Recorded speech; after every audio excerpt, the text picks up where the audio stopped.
Hey folks, welcome back to DCS. Got another Mirage F.1 Sortie for you today. We're flying solo on Enigma's Cold War server. We're on the Syria map.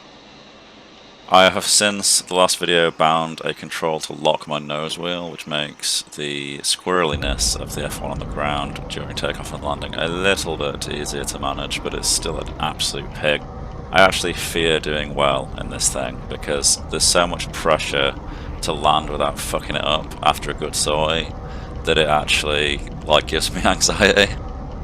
We'll see how it goes at the end, and I've got a little mini game for you. If you try and count how many kills you think we get in this sortie, because I don't even know myself, to be honest.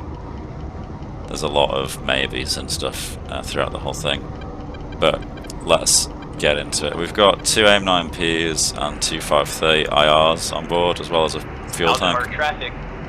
And currently there are a bunch of hostiles in hot on our airbase at Aleppo. We've got our speed up a little bit, we've got our altitude up a little bit, and within about 10 miles we've got a bunch of shit just running the airbase. So I flew away to get altitude, get speed, and then I'm just turning back in to try and deal with the onslaught that came to attack the runway. You can see down there that there is actually some SAM assets shooting, or soon there will be, there we go, some SAM assets shooting at some hostile aircraft. We've got a MiG-21 taking off between the missile trails, and we're following the trails to see what the airbase is trying to defend it from. Looks like a Sabre. From the last video, I worked out where the hell to aim the plane to get a lock with AIM-9Ps, and it's basically just above this yellow text that says 02, 03, 04. You can hear the growl there as I nose over the Sabre, that sort of smoky trail. So I'm closing in. I don't want to get too fast whilst he doesn't know I'm here, because it'll make it more difficult to pull in behind him, but as its aspect increases and the chance of me getting a solid shot decrease, I just think, well, I'm just going to retain the speed. There's no point trying to pull in behind him, so I punch the burner, go for some altitude, sort of eclipse my turns, make it a little bit easier to pull in. And then the closer I get, the less hard he seems to be pulling, so I feel a little bit better about just pulling in straight behind him rather than having to faff about with altitude and energy conservation and all that kind of thing. And he's pretty distracted by what's in front of him anyway. We've got him locked with the radar, and obviously the Sabre doesn't have an RWR, so little risk of him knowing that we're here. We Fox 2 on him with an AIM-9P, and it finds its mark, even though I never actually see it come off the rail, which is a bit weird. I think maybe the smoke trail for the missile is just hidden by the clouds in the background. Not entirely sure. Wasn't sure if I'd actually got credit with that kill or not, but the kill feed did confirm it. So we've got one kill, 100% for definite so far. Ditching our fuel tankers here, trying to get rid of some weight. And with an AIM-9P missing off the wingtip, we've got a little bit of an induced rightward roll to counteract continually. Got 2 F5s within about 4 miles. I was a little bit distracted during this sortie because I've been trying to do some recon after learning from a Spicy Sauce HD video that you can actually arm the jet for recon now. I was under the impression that you had to have a clean wing with no missiles or even gun ammo to be able to do reconnaissance, but they must have changed that at some point and I missed the announcement. So that's why they ended up getting so close to me before I realised that they were there, because I was just faffing around with the camera shit. F5 crosses our nose here.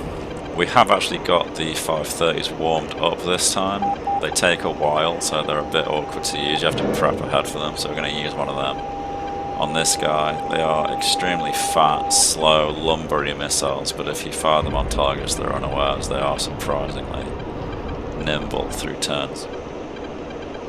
Don't manage to find the second F5, so skipping ahead 4 minutes or so. We're a bit closer to Hammer now, I believe, and there is a gaggle of shit occurring. We've got 5 contacts within 6 miles, we've got an A10 ahead. Something just flew over my head, left to right. I believe it's a 21 that the A10 is gunning for. A10 may have just seen me and be trying to evade. We do get some hits, but obviously it's an A10, so I could have probably hit him with a fucking nuclear bomb and he would probably have been fine. Not really convinced coming up and over like this was wise given the amount of things in the area, but DCS spotting kind of forces you sometimes to just maintain visual on what you know you can see, because if you dare to look for other stuff you might never find anything again. A10 gets poached by a 21 that then gets poached immediately by an F5, and thankfully because we were coming down from above he already turned away and missed us, so we're able to very nicely and easily roll over on top of him. We still have the 530s armed. The sun I'm considering being an issue, but I think maybe if I fire it early enough. You can see how much they are able to pull, so it probably would have got him if it hadn't gone for the sun, but you live and learn, I suppose. Got him radar locked for the gun sight. I really like the gun sight, the radar gun sight on the Mirage F.1. The Mirage 2000 would have been such a better jet overall if it had the same system. I don't know why they gave it that shitty snake thing. Bit too close to the radar lock here, so we just eyeball it. And I set both his engines on fire. I figure that's got to be it, right? So I just leave him to it. He seems to be miraculously okay and actually does get a missile off. I'm not sure if the missile connects, because as before I don't want to risk looking away from something I can see, in case I never see it again. Speaking of which, as he goes up into the clouds, bearing in mind he was on fire with black smoke shitting out of the back of his plane, I somehow cannot find him anywhere. He must have been pretty much in front of me. I presume that with burning engines he wouldn't have been particularly fast or able to evade me particularly, but I just don't see him again. There's a 21 to my right that's about to crash into the ground, so that's not him.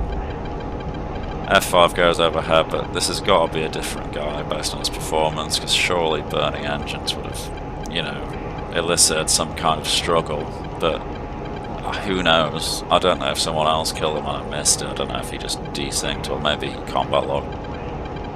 I honestly don't know. But turning around, we've got a massive furball. We've got a Sabre below, F5 going below our nose, two F5s in the background there, an F5 and a MiG-21 to our 12.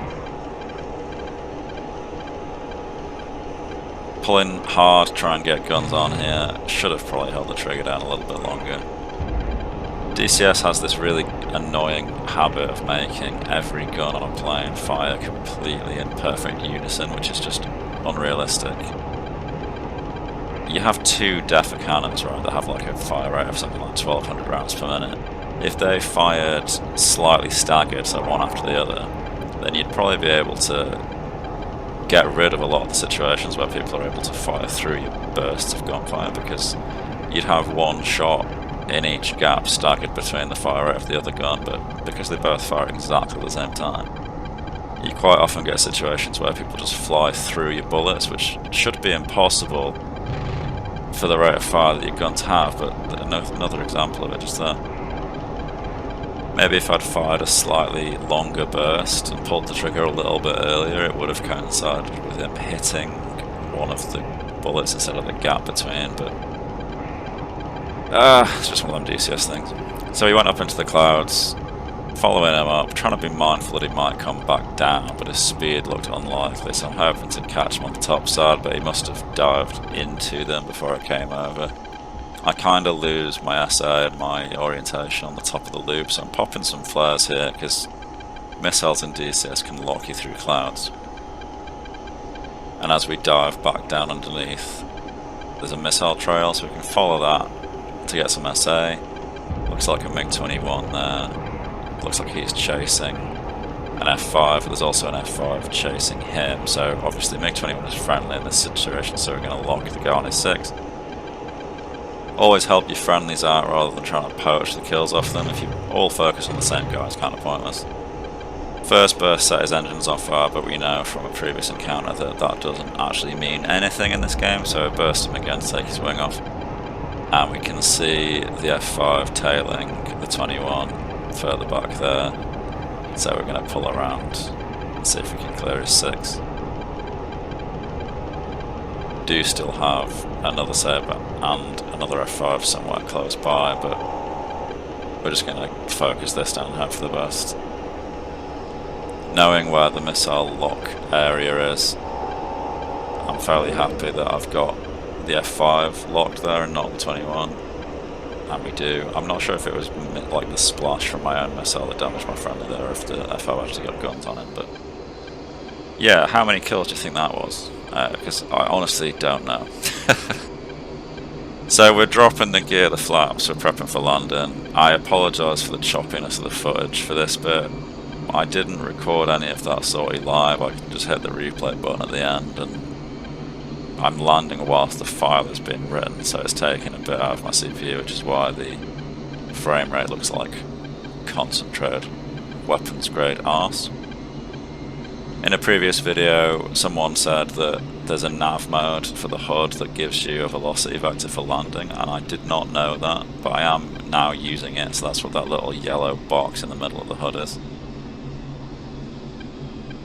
There is a scale on the right. I don't think it's for altitude, so maybe it's range to where the velocity vector is pointed. I actually don't know, but it's quite nice to see it counting down to help you better sort of visualize your descent rate. As we lose speed, you can see the velocity vector is dropping down. This little gun pipper at the bottom of the HUD I think is like an either an ideal AOA mark or perhaps a no exceed AOA mark, so they don't tail strike. Not entirely sure which it is at the moment, but visual references are always handy for using on landing. Although this isn't the best landing I've had, despite me having an aid that I only just learned how to use. We've got the nose wheel locked again, so hopefully we won't veer off the runway. And as I was saying earlier, the anxiety for this landing was ridiculously high after that Sortie. This approach looks pretty nice though.